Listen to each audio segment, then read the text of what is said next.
Kamera. Assalamualaikum warahmatullahi wabarakatuh.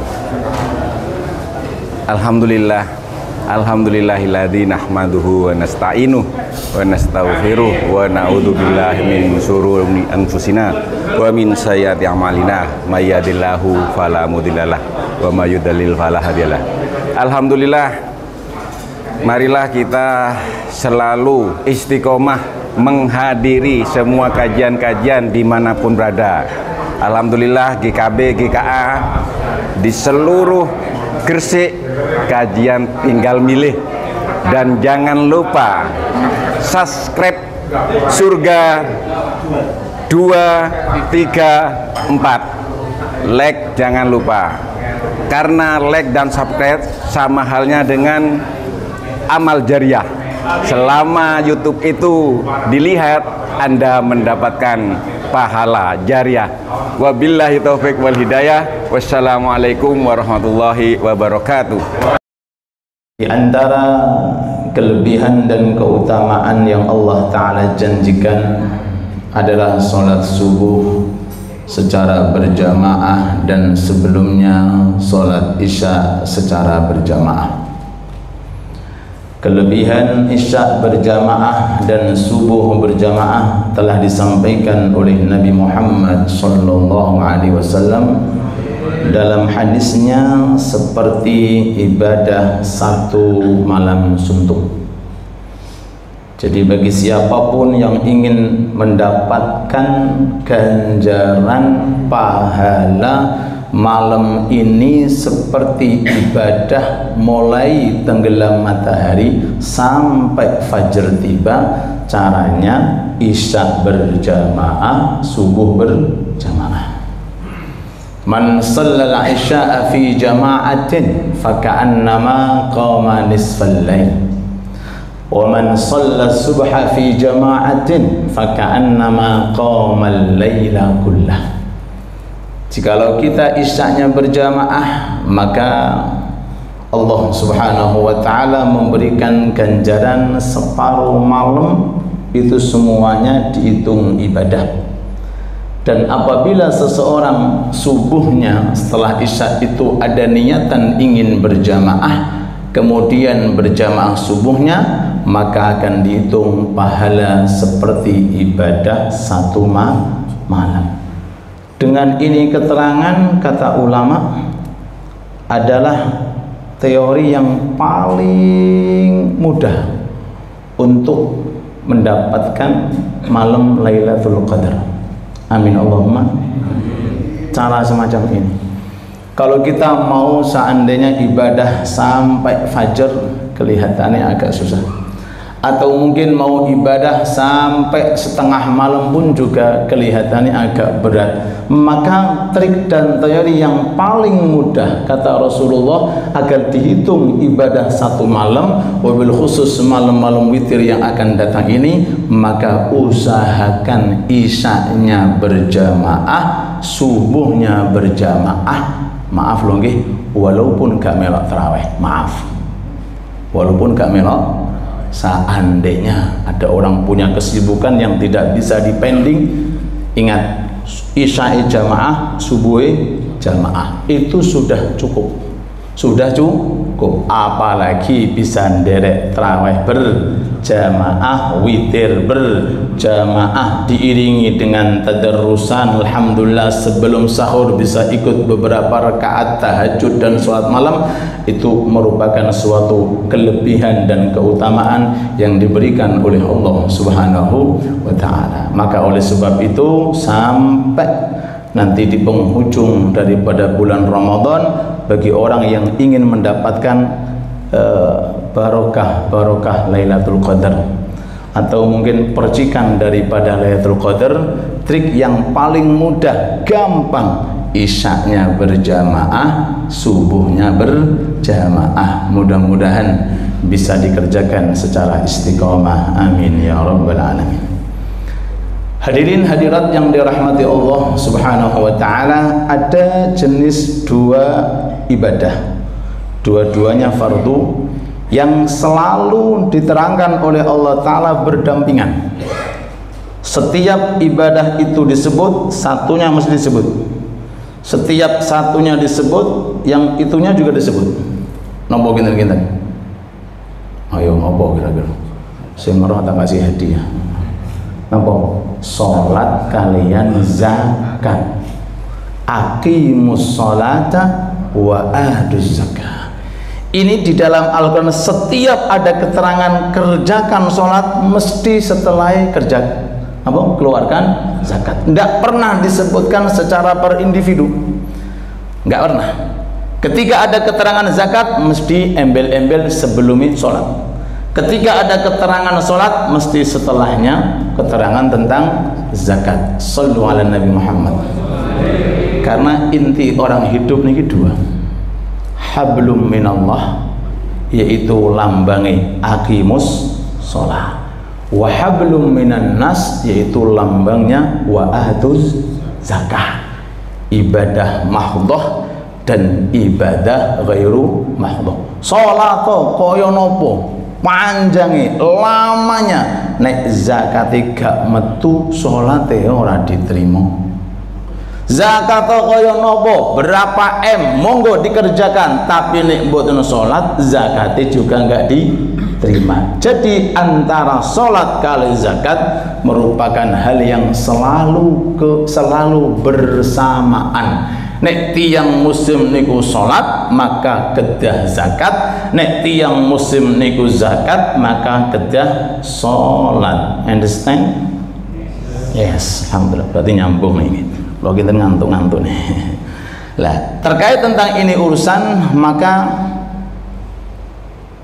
di antara hal yang langsung ditentukan oleh Allah, cara pembagiannya itu 3, yaitu urusan warisan.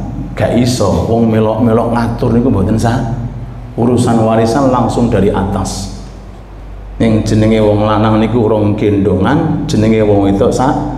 Walaupun wong itu luwih pinter daripada sing lanang, sebab yang ngatur urusan warisan itu langsung Allah. Yang kedua, urusan zakat, nggih, itu sing ngatur nggih Allah. Nggih, hanya 8 golongan tok yang berhak untuk mendapatkan zakat. Nggak boleh dikurangi, nggak boleh juga dilebihi. Dan yang ketiga yaitu urusan pembagian harta rampasan perang dalam kurung ghanimah. Ini 3 pembahasan di dalam ilmu agama yang langsung Allah Ta'ala menentukan dan mengatur. Tapi sisa urusan agama, Quran silahkan Anda baca mulai dari jam berapa sampai jam berapa, los, tidak apa-apa. Mau zikir berapa kali silahkan, mau i'tikaf berapa jam silahkan, bahkan mau sholat selain fardu bebas berapa rakaat silahkan. Dikasih kebebasan dan diserahkan kepada manusia terkait semangat atau tidaknya. Tapi nek 3 hal ini menungso mboten saged ngatur, walaupun dikasih kecerdasan, kepinteran apapun, kalau 3 hal ini yang ngatur langsung adalah Allah Subhanahu wa Ta'ala. Dari ini keterangan, monggo kita perhatikan dalam urusan bab zakat. Di zaman Abdullah bin Abbas itu ada orang meninggal dunia. Ketika digali kuburannya mesti ono ulone. Ketika digali wadah ular tiba-tiba, nggak tahu dari mana. Dipindah lagi, dikeduk lagi sampingnya, ulone teko maneh. Sampai 7 kali. Bayangin, Pak. Ono jenazah setiap digali mesti jerone isine ular. Ditutup lagi, digali lagi, 2, 3, 4 sampai 7 galian itu dalamnya ada ularnya. Kata beliau Abdullah bin Abbas, wis memang nasibe wong iki yang ini lebokno. Napa? Dilebokke akhirnya jenazah itu dimasukkan ke liang lahat, di dalamnya kumpul ambek awak dhewe kumpul mbek kala jengkenge wegah, kumpul mbek ula, Pak. Ngene mboten? Setelah dikubur, orang-orang tanya, wahai imam, apa penyebabnya? Subhanallah, memang betul nih. Alam barzah niku isinya satu di antara dua, kata Rasulullah, imma hufrah minan nar wa imma raudhah minal jannah. Ada kalanya petamanan surga, memang juga ada kalanya yaitu jurang neraka. Kata beliau, ini wong gak gelem zakat ya. No, ini orang ketika hidupnya nggak mau perhatian tentang zakat. Oke. Kan sudah dijelaskan. Okay. Jadi hakikat daripada uang yang dikumpulkan manusia itu sebenarnya dia itu ngingoni ulo, napa? Ngingoni apa? Ngingoni ulo. Kalau orang itu tidak memperhatikan tentang hal yang telah diwajibkan oleh Allah. Jadi kalau uangnya banyak, tambah banyak, tapi kalau tidak diperhatikan zakatnya, berarti ibarat seperti dia memelihara ular. Tambah akeh, tambah gede. Mantep, napa? Tambah kathah, tambah besar. Nggih. Syuja'un dalam hadisnya, syuja'un aqra lahu zabibatan. Akan diserupakan oleh Allah Ta'ala di alam barzah syuja'. Syuja' niku bahasane napa niku ula sing kelas kakap lho Pak. Napa? Profesore ula. Maksud lah nggih di atas piton. Pokoknya gede-gedene ula namanya syuja'. Akran terus nggadahi tanduk. Nggadahi napa? Tanduk gawe nyerunduli wong nih.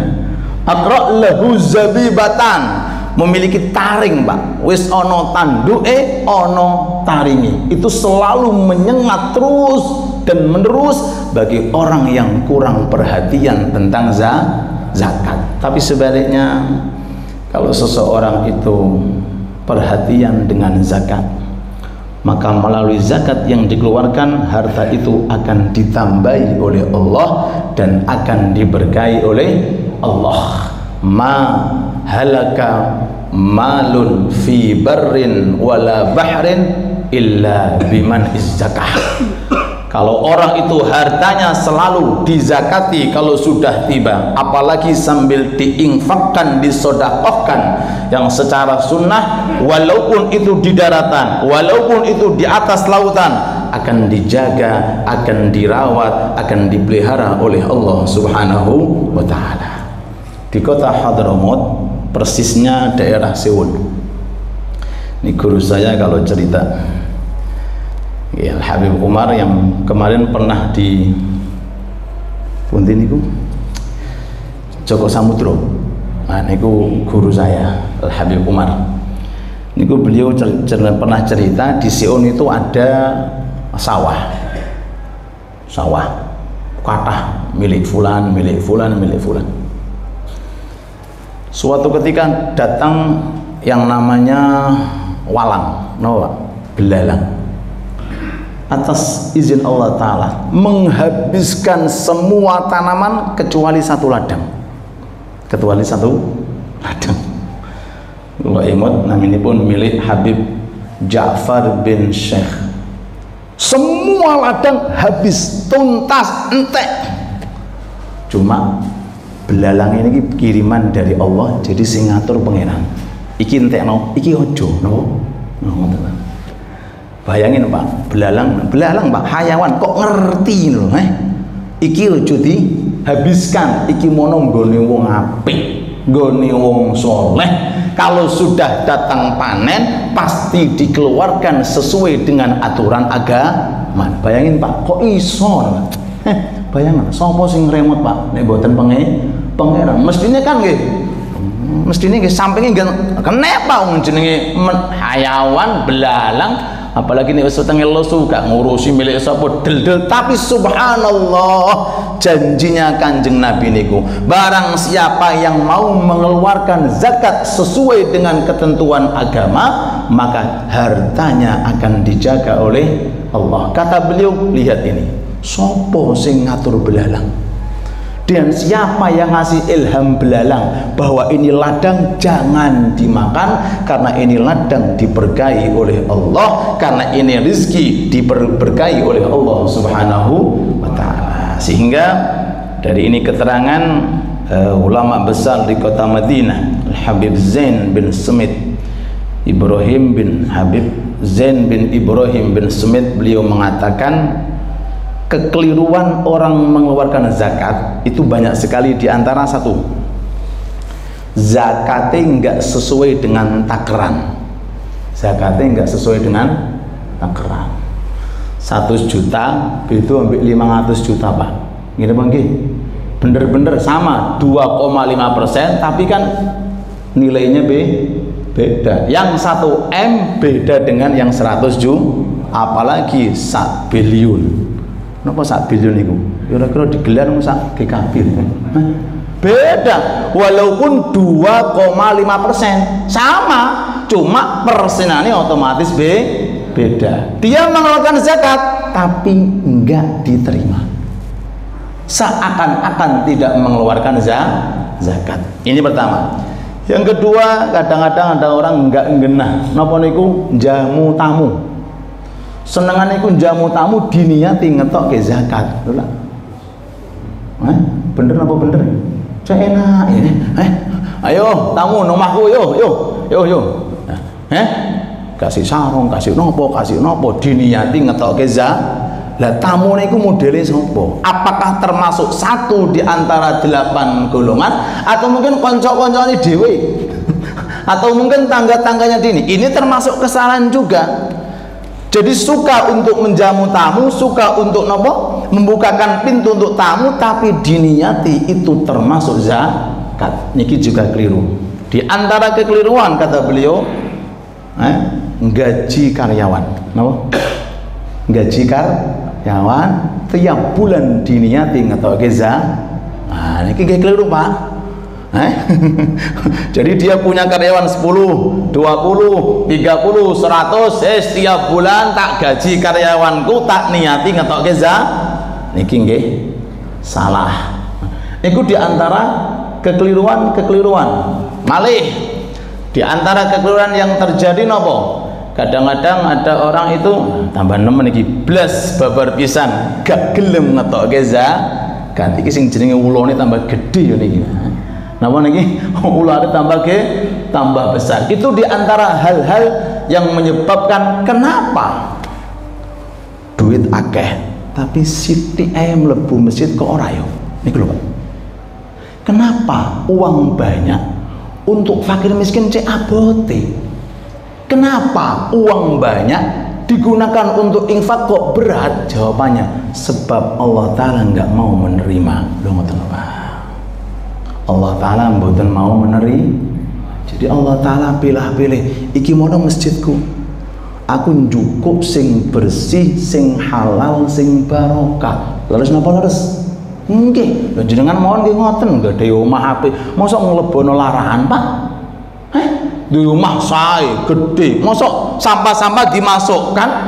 Mboten, otomatis sing bersih-bersih, sing sae-sae dimasukkan. Begitu pula kita harus ada muhasabah. Sejauh mana uang yang kita miliki? Apakah dipermudah untuk infak? Dipermudah untuk memberikan sedekah? Dipermudah untuk membantu fakir miskin ataukah tidak? Kalau memang dipermudah, itu alamat harta panjenengan diberkahi oleh Allah Subhanahu wa Ta'ala. Oleh sebab itu, urusan terkait tentang zakat monggo diperhatikan. Wabil khususul khusus zakat fitrah. Ini kadang-kadang disepelekan. Oh, padahal niki ada kaitannya tentang puasa loh. Nek zakat fitrah itu enggak sampai kepada orang yang berhak. 30 hari pahala puasa nyangkut, nggak iso naik ke atas.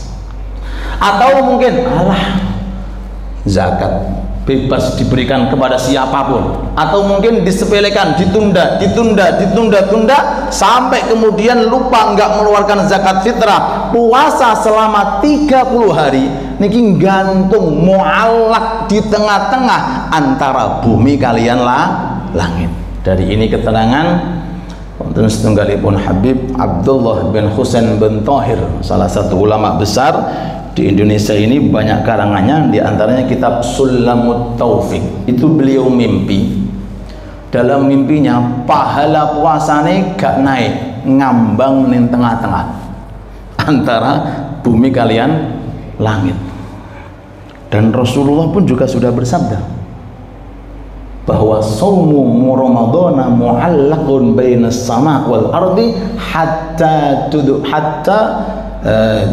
hatta yudfa lahu zakah, bahwa puasa Ramadan ini pahalanya gantung antara langit dengan bumi sebelum zakat fitrah dikeluarkan. Bangun tidur beliau pikir-pikir, apa penyebabnya kok pahala puasaku masih ngambang antara langit kalian bu? Dicek, aku zakat fitrah, bojoku yo wis, ternyata ditakoki Pak khodim itu pembantunya, hei pembantuku, tadi sampean zakate mbokekno sapa? Kula takekno fulan. Lho iku mono wong sugih. Apa? Iku mono wong sugih, bukan termasuk orang yang berhak menerima zakat. Ya, iki penyebabnya. Masya Allah Pak, bukan zakatnya, bukan zakat istrinya, zakat pelayan, pembantu. Buatan kata sekarang loh, istilah pembantu loh. Kalau pembantu ini buatan pakai gaji-gaji, wis melok ngabdi seumur hidup. Niku zakatnya kembali kepada majikannya. Ternyata pembantunya, pelayannya ini ternyata memberikan zakat fitrah bukan kepada orang yang berhak menerima, alias diberikan kepada orang yang kaya. Oleh sebab itu, walaupun itu hal yang sepele zakat fitrah, tapi ada kaitannya terkait tentang urusan puasa loh Pak.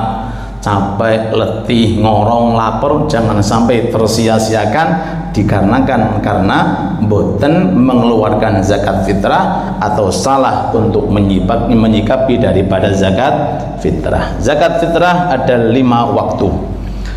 Waktu boleh mulai awal Ramadan sampai sekarang masih boleh. Nah, jadi kalau ada orang seandainya kemudian monggo hari ini boleh zakat fitrah karena waktunya mulainya awal Ramadan, sekedar boleh-boleh saja.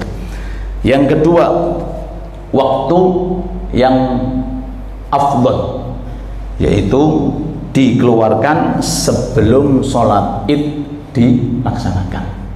Jadi antara sholat fajr kalih napa niku sholat id, nah dikeluarkan. Makanya pelaksanaan sholat id itu waktunya agak dipanjangkan sedikit masuknya, gitu. Tujuannya apa? Kok dibedakan? Kalau sholat idul adha niku cepet, sebabnya mau nyembelih kambing ditunggu wong fakir Pak, ditunggu wong, jadi ojo ditunda-tunda. Idul id, sholat idul adha jam 10 ya turu Pak fakir miskin ini. Tapi kalau sholat idul fitri ini waktunya agak dimolorke. Maksudnya dimolorke niku 2 kali lipat waktunya daripada sholat idul adha. Tujuannya apa? Biar waktunya agak panjang bagi orang yang belum mengeluarkan zakat fitrah. Adapun waktu yang makruh, waktu makruh tapi kedah dikeluarkan kalau sudah dikeluarkan setelah sholat id. Setelah sholat id itu masih boleh Pak mengeluarkan zakat fitrah. Sampai tenggelamnya matahari di hari itu. Cuma hukumnya makruh, bukan haram. Bukan haram. Kecuali kalau ada udzur. Contohnya udzur, goleki fakir miskin nggak ketemu-ketemu, ning di rekreasi. Rekreasi, di fakir miskin gak ketemu Pak. Wah, akhirnya jangan simpen. Nah, monggo mawon jangan simpen, oke. Atau mungkin ada uang cuma nggak ada barang. Ini juga termasuk juga. Nah, kalau ini udzur maka tidak dihukumi makruh. Jadi masih boleh loh Pak. Setelah sholat idul fitri, loh kok ternyata zakatku urung diketno ambil anakku, jenengan keluarkan. Nggih kedah Pak. Hukumnya makruh. Adapun yang haram tapi tetap harus dikeluarkan, jatuhnya qadha, yaitu hari kedua dari hari id. Misal niki hari id, sampai tenggelam nanti waktunya makruh. Kalau hari yang kedua namanya waktu haram. Haram tapi tetap harus dikeluarkan, jatuhnya itu qadha. bukan ada seperti sholat, jatuhnya qadha. Lah keharaman itu pun juga jika tidak ada sebab tertentu. Kalau ada sebab seperti tadi rekreasi ini apa? Fakir miskin rekreasi nggih hukumnya mboten haram. Ini terkait tentang urusan zakat fitrah. Dalam sampai akhir dalam pernah mendengarkan sebagian tausiah ngeten. Sopo-sopo sing mengeluarkan zakat fitrah setelah sholat id maka enggak sah. Loh, cek enak ngukumi kaya modele goreng gedang goreng. Tetep dikeluarkan. Lah mungkin nek mboten sah mboten dikeluarkan terus nasibe pongsone awak dhewe ya napa, Pak? Lah gantung terus iki. Akhirnya nek gantung akhirnya gak kuatan poso mungkin yo gantung niki, Lho nggih. Hukum ini ada yang mubah awal Ramadan, ada yang afdol setelah sholat fajar sampai nopo sholat Idul Fitri, ada yang makruh sampai tenggelam matahari hari Id, ada yang haram hari yang kedua. Mudah-mudahan sekelumit apa yang saya sampaikan ini memberikan kemanfaatan kepada kita semuanya. Intinya satu, sesuatu yang jenengan titipkan Allah tidak akan mengecewakan.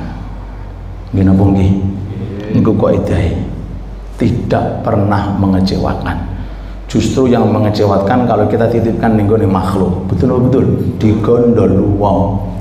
Tapi nek jenengan titipkan tenggene pangeran, entah itu zakat, entah itu infak, entah itu sedekah, Allah Ta'ala akan melipat gandakan sampai 700 penglipatan. Semoga harta kita diberkahi oleh Allah, semoga harta kita insya Allah diberkahi oleh Allah, dan mudah-mudahan puasa selama ini yang kita kerjakan sampai malam ini mudah-mudahan dikabulkan oleh Allah, rangkaian amal soleh kita diterima oleh Allah. Amin ya rabbal alamin. 5-10 menit mbok pilih ada pertanyaan khusus atau umum, monggo dipersilahkan. Shallu ala Nabi Muhammad. Yang kedua, amil zakat berhak menerima. Tapi kalau amilnya itu kaya, apakah berhak untuk menerima zakat?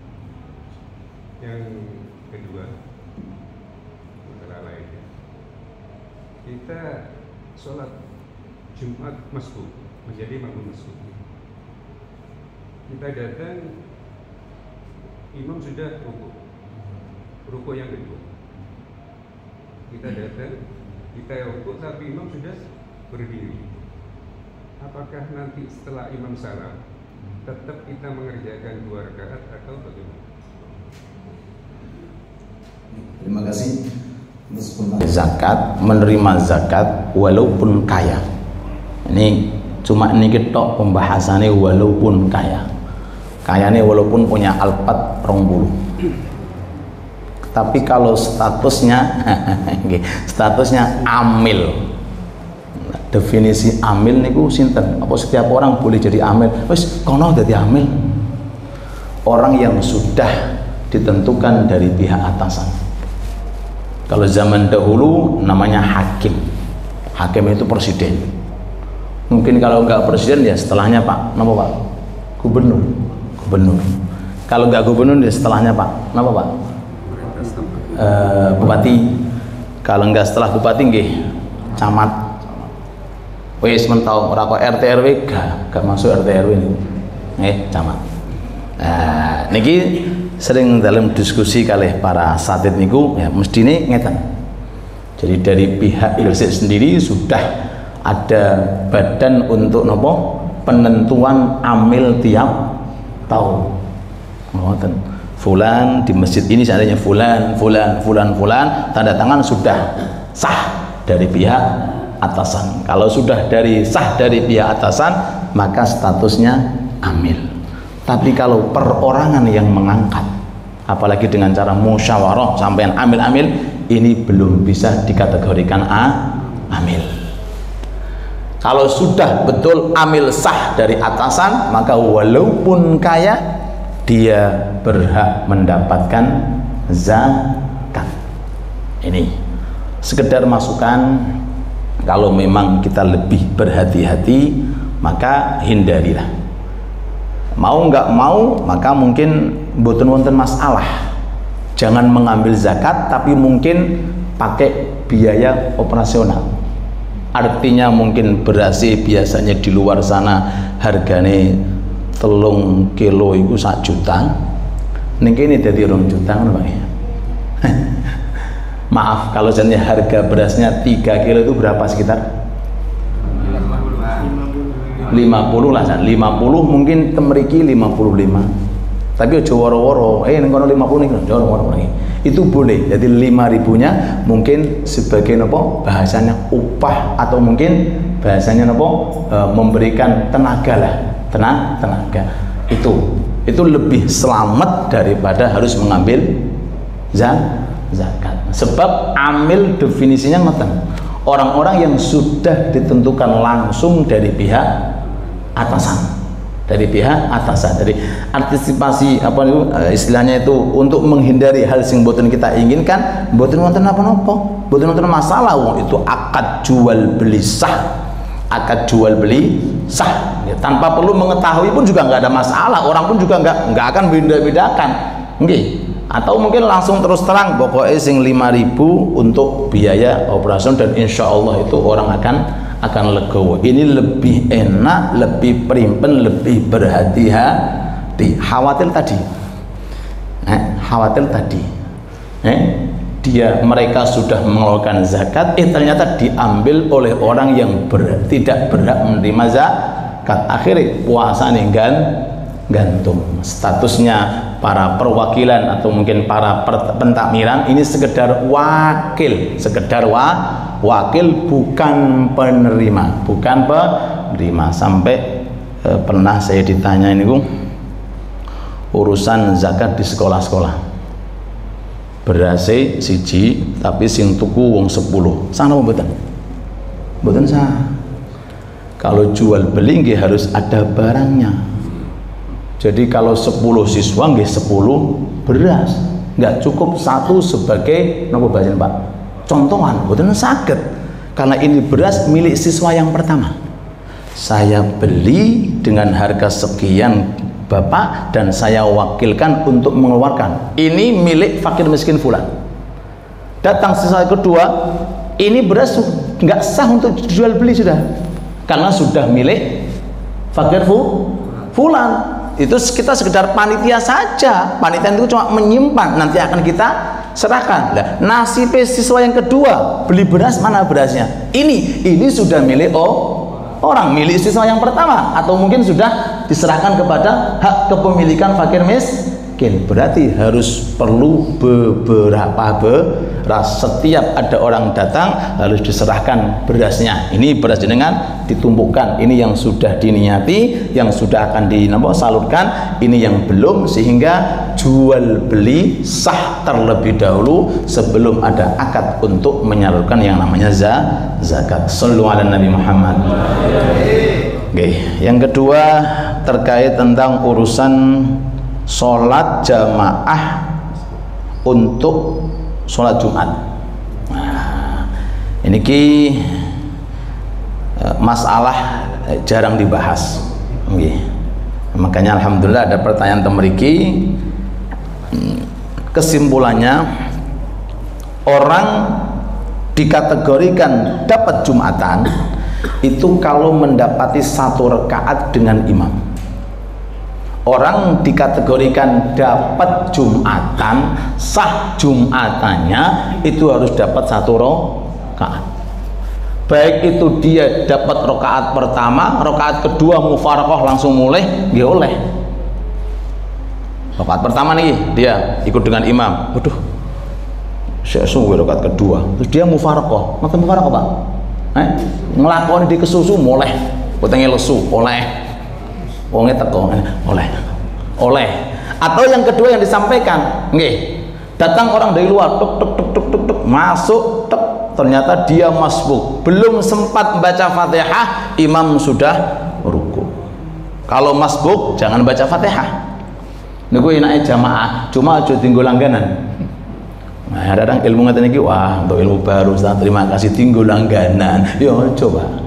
Bagi masbuk ini yang boleh tidak, bahkan tidak boleh baca Fatihah ketika imam sudah ruku, cepet-cepet ikut ruku. Kalau ternyata makmum dengan imam ini dia bisa dalam ruku walaupun kadar subhanallah, kemudian iktidal setelah imam, dia mendapatkan Jumatan setelah salam imam nambahi 1 rakaat.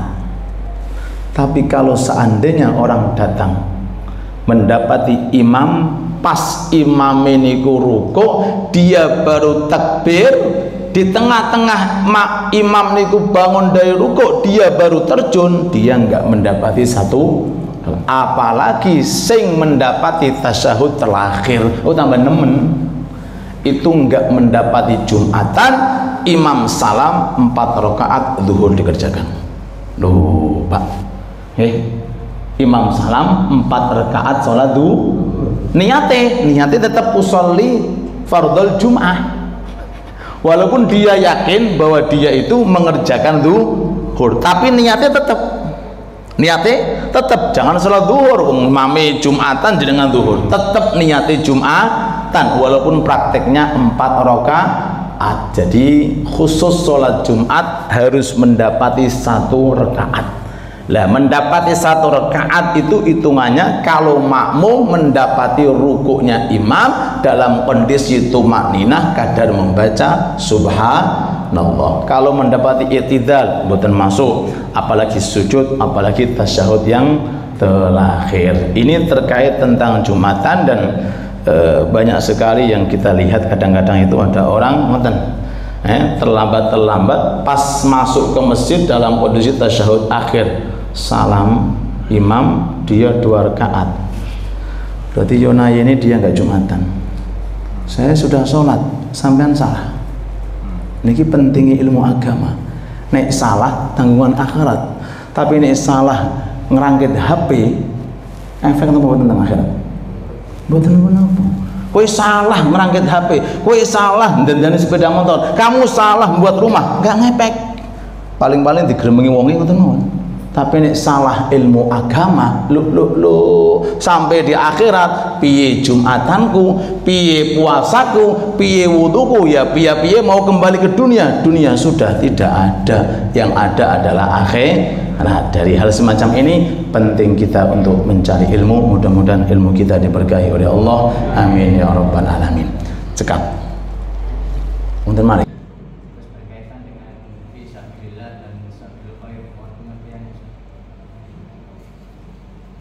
Alhamdulillah resmi. Sebelum saya jawab, beruntung bagi orang yang siap untuk menjadi badan amil, ganjarannya seperti jihad fisabilillah. Pak, ini barang siapa yang siap untuk menerima amanah dari masyarakat, khususnya terkait tentang amil, penyaluran badan, penyaluran zakat atau penyaluran daging korban, maka kal mujahid fisabilillah, pahalanya seperti orang berperang ke jalan Allah. Masya Allah, ini merupakan suatu keberuntungan. Kok bisa disamakan? Dia nggak panas, nggak pedang, karena punya sifat amanah, punya sifat jujur karena Allah. Sebagaimana fisabilillah yang mati syahid karena didelok niati jujur dan ikhlas, pahalanya disamakan. Terkait tentang fisabilillah itu, kalau kita merujuk kepada mayoritas ulama, yang dimaksud fisabilillah adalah orang-orang yang berperang di jalan Allah. Orang-orang yang berperang di jalan Allah Ta'ala. Kalau Indonesia wis ora ono Pak, polisi, TNI itu mboten masuk karena mereka sudah dapat gaji dari pemerintah. Fisabilillah zaman dahulu udah keamanan negara tanpa ada gaji, lillah, wes, nggak ada bulanan, nggak ada tahunan, sama sekali. Memang tujuannya untuk sabilillah. Ini masuk orang yang berhak mendapati zakat. Ya. Tapi ada sebagian ulama walaupun satu boleh-boleh saja bagi orang untuk memanfaatkan selama ada pendapatnya. Yang dimaksud fisabilillah adalah sarana untuk menegakkan agama. Fisabilillah sarana untuk menegakkan agama. orang-orang tertentu yang dibutuhkan untuk menjadi apa istilahnya pensyiar agama, Oke. Muadzin, apa malih Pak? Imam, guru-guru dan lain sebagainya itu masuk fi sabilillah, bahkan tulabul ilim pun juga masuk fi sabilillah. Nggih, cuma kalau pribadi niku mengantisipasi nek selama ada yang lebih membutuhkan sedangkan mereka wong sugih-sugih nggih. Mboten Pak, paham Pak nggih? Paham Pak? Seandainya ada Imam Al-Fatih itu seandainya. Napa? Guru seandainya Masya Allah proyeknya 17 seandainya gitu. Ada orang yang lebih membutuhkan, ada fakir, ada miskin. Ini kan cuma satu pendapat Pak. Kalau ini kan sudah fakir miskin kan sudah mayoritas pendapat, maka dahulukan tanpa mengatakan enggak sah bagi orang yang mau memberikan kepada fisabilillah dengan pendapat yang umum, yaitu semua sarana untuk menjunjung syariat agama. Piye nasibe anak-anak kita kalau nggak ada guru? Piye Pak? Piye nasibe masjid gak ono imame? Ya ora ono jamaah. Piye nasibe masjid gak ono muadzine? Yo. Piye nasibe masyarakat uga ono sing napa niku iso mandiin mayit? Nglundung dhewe to mayite. Lah, seperti itu. Cuma saya pribadi itu merujuk kalau seandainya ada selain itu yang lebih seandainya membutuhkan, maka lebih baik daripada yang ini, walaupun ini boleh cuma pada satu pendapat. Nggih, ngoten mawon nggih. Terus kemudian